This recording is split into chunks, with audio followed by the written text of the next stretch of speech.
Yeni doğulan körpələrdə hansı hallar normaldır? Yeni doğulan körpələrdə bir çox fizioloji hallar var ki, onlar normaldır.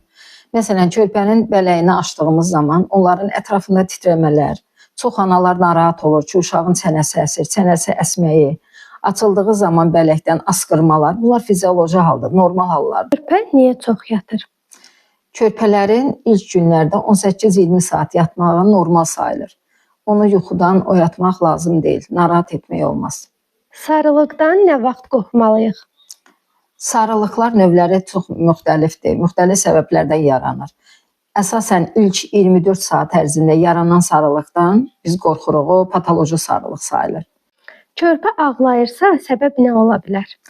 Körpəmiz ilk günlərdə ağlayırsa, o aclıqdan ağlaya bilər, yuxusuzluqdan ola bilər, köpük, qaz sancısı ola bilər.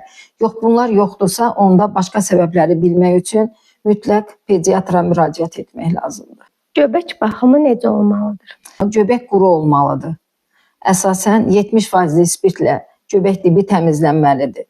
Yox, göbəkdə nəmlik, qızartı, irin rast gələrsə, mütləq pediatra müraciət etməlisiniz.